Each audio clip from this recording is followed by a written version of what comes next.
warahmatullahi wabarakatuh. Shalom, Om Swastiastu, Namo Buddhaya, Salam Kebajikan. Saya Wilda Nurlaila Kodri dari SMP Negeri 1 Sukakarya, CGP 5, Kabupaten Bekasi.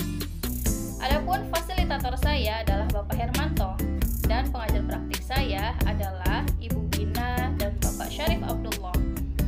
Di sini saya akan memaparkan tugas modul 1.1A8 yaitu tentang koneksi antar materi, kesimpulan, atau refleksi pemikiran-pemikiran Ki Hajar Dewantara, di mana di dalamnya memiliki 3 pertanyaan pemantik.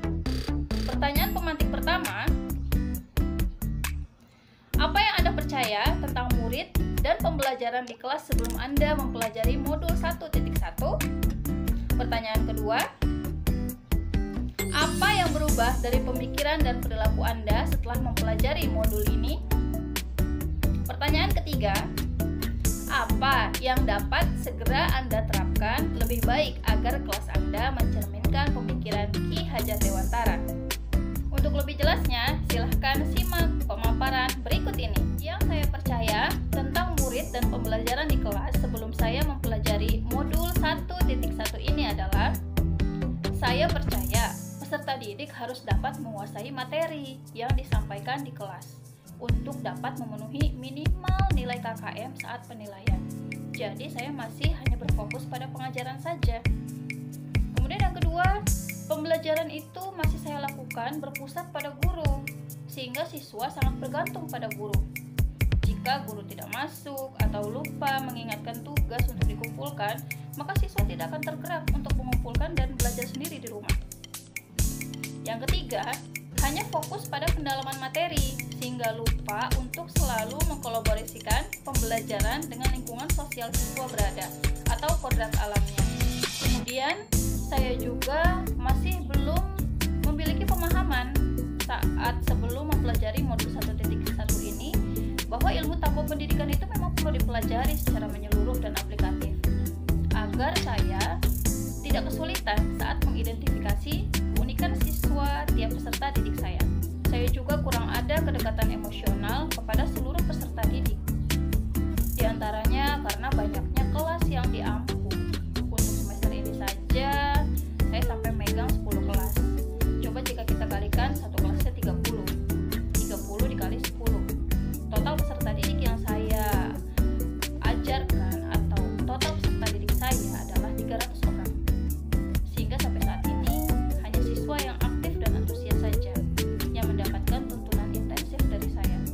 Selebihnya masih belum tergapai karena minimnya pengetahuan saya. Selain itu, saya juga kurang berkolaborasi dengan rekan sejawat karena tidak menganggap hal ini menjadi suatu hal yang perlu saat itu, yaitu dalam evaluasi pembelajaran di kelas. Sebenarnya kolaborasi dalam identifikasi siswa sudah berjalan sampai 75%, hanya saja masih belum melangkah pada solusi dan tindak lanjut. Kemudian saya juga percaya bahwa tugas guru hanya pengajaran, selebihnya adalah tanggung jawab sekolah. Yang terakhir, memiliki pemahaman bahwa pengajaran merupakan pendidikan. Ternyata pendidikan memiliki makna yang lebih luas dari itu, yaitu pengajaran justru adalah bagian dari pendidikan itu sendiri. Kemudian, hal yang berubah dari pemikiran atau perilaku saya setelah mempelajari modul 1.1 ini adalah, yang pertama, murid menguasai materi dengan pemberlakuan cara yang sama, bukan lagi pada goals utama saat ini.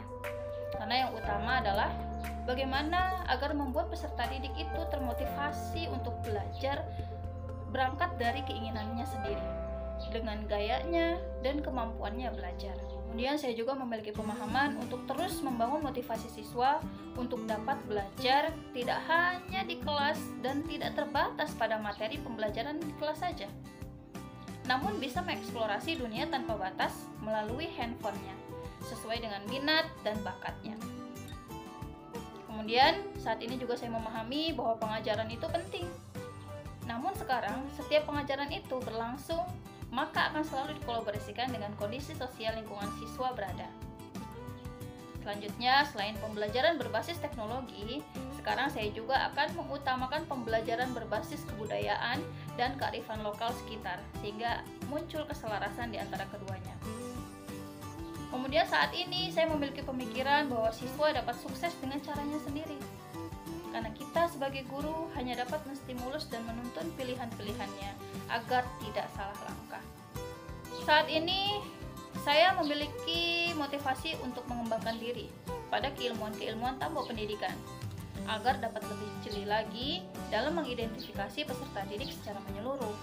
Karena selama ini identifikasi minat dan bakat siswa secara aplikatif baru pada peserta didik yang menonjol saja, mengingat banyaknya kelas yang diampu. Selanjutnya menjadi sadar bahwa tugas mendidik bukan tugas yang dapat dilakukan secara individu, namun tugas semua stakeholder di sekolah itu sendiri. Sehingga upaya mengkolaborasikan segala sesuatu terkait hal yang sifatnya mendidik bagi siswa dapat dikolaborasikan secara intensif oleh seluruh stakeholder sekolah. Kemudian mendidik bukan hanya tugas guru agama dan PP, tapi tugas semua guru dan stakeholder di dalamnya. Terakhir, saat ini saya memiliki pemahaman bahwa arti dari pendidikan itu sangat luas, lebih dari sekedar pengajaran di kelas. Sehingga saya sangat termotivasi untuk terus melakukan terobosan-terobosan baru, terutama dalam membuat kebiasaan-kebiasaan baik atau praktik baik yang akan diselenggarakan secara menyeluruh. Kemudian, hal yang dapat segera saya terapkan lebih baik agar kelas saya mencerminkan pemikiran-pemikiran Ki Hajar Dewantara. Di antaranya, nanti saya akan membangun pembelajaran berdasarkan kesepakatan di awal pembelajaran. Jadi tidak ada lagi bahasa-bahasa aturan atau bahasa-bahasa hukuman di kelas. Kemudian yang kedua, saya juga menyediakan nanti permainan edukatif untuk menstimulus semangat belajar siswa. Permainan edukatif ini tentu saja nanti akan dikombinasikan dengan permainan-permainan yang sesuai dengan permainan daerah setempat juga, tidak hanya berbasis teknologi.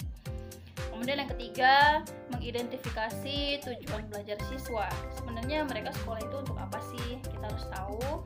Kemudian untuk mengetahui minat belajarnya juga, dengan memberikan pertanyaan-pertanyaan pemantik sebagai pembuka pembelajaran. Yang keempat, saya akan memberikan pertanyaan menarik, edukatif saat kuis untuk menstimulus keaktifan siswa di kelas. Yang kelima, memberikan reward sederhana berupa pujian dan juga reward fisik atau hadiah untuk siswa yang aktif dalam pembelajaran. Kemudian membangun persahabatan dengan peserta didik menggunakan metode kehangatan seorang ibu di kelas. Kemudian melanjutkan mengeksplor kebudayaan dan kearifan lokal setempat pada setiap pembelajaran. Jadi nanti setiap saya akan mencontohkan sesuatu yang dikaitkan dengan pembelajaran, saya sebisa mungkin akan menerapkan bahasa-bahasa kebudayaan, bahkan menerapkan hal-hal yang berkaitan dengan lingkungan tempat siswa tinggal atau kodrat alamnya.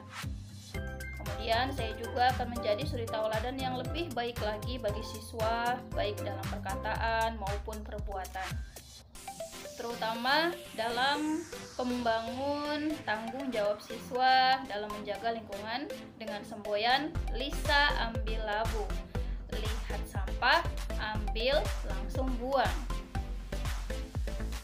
Selanjutnya nanti saya akan merancang pembelajaran yang berpusat pada siswa, menarik dan menyenangkan. Kalau selama ini kan saya menyediakan pembelajaran ada yang daring dan luring. Daring berupa video pembelajaran, bisa berupa web, bisa berupa kuisis, bisa berupa video pembelajaran lewat YouTube, bisa juga lewat e-book kreator. Namun di situ belum ada unsur-unsur pembelajaran yang menyenangkan bagi siswa. Setelah saya lakukan survei terhadap siswa, ternyata menurut mereka menyenangkan jika video itu terlalu panjang, jika pembahasan itu tidak terlalu panjang. Mungkin karena siswa sudah terbiasa melihat TikTok, melihat snack video, atau melihat video-video yang memang mudah diakses dan berdurasi sangat pendek, sehingga konsentrasi siswa sangat minimalis sekarang. Jadi konsentrasinya menjadi pendek, jangka waktu konsentrasinya siswa, sehingga itu sih yang dirasakan bahwa menurut siswa, saya kurang paham Bu karena terlalu banyak kayaknya Bu kalau diringkas kayaknya lebih paham, karena saat saya melakukan luring setelah mengadakan daring tidak intensif, kemudian saya adakan pemahaman ulang. Saat itu pemahaman ulang itu dengan metode ringkas, padat, kemudian betul-betul dapat dipahami oleh siswa saat itu juga, bahkan langsung diberikan pertanyaan-pertanyaan, mereka langsung secara serempak bisa menjawab. Akhirnya saya tanya bahwa kenapa ini bisa jawab, tapi saat diberikan video pembelajaran yang menarik yang sudah Ibu berikan, kalian malah malas untuk membuka. Males Bu, soalnya panjang banget, sampai 9 menit, panjang banget sampai 7 menit. Nah ini yang membuat saya berpikir, memangnya sukanya video seperti apa? Yang ringkas aja Bu, padat kayak gini, belajarnya sebentar. Oh seperti itu. Mungkin ini yang bisa dijadikan bahan pertimbangan saya nanti saat membuat atau merancang pembelajaran yang berpusat pada siswa, yaitu menarik dan tentunya menyenangkan, sehingga mereka tidak bosan untuk melihat materi ajar yang saya buat. Yang selanjutnya saya juga akan membuat program 3S. Ya, 3S ini atau 5S ya. 5S ini sudah sering diterapkan sebenarnya pada setiap sekolah, terutama di sekolah saya sendiri. 3S ini atau 5S itu sudah sangat menjadi budaya. Namun sebelum pandemi ya, namun pasca pandemi program 3S ini justru malah memudar karena efek siswa dirumahkan selama hampir 2 tahun. Kemudian saya juga nanti akan membentuk tim PBL dalam program 3R dengan membentuk organisasi guru dan siswa yang disebut duta lingkungan, di mana duta lingkungan ini akan ada perwakilan dari setiap MGMP dan juga kelas. Tujuan agar siswa dapat lebih bertanggung jawab atas kebersihan kelas setelah diedukasi dalam program PBL ini.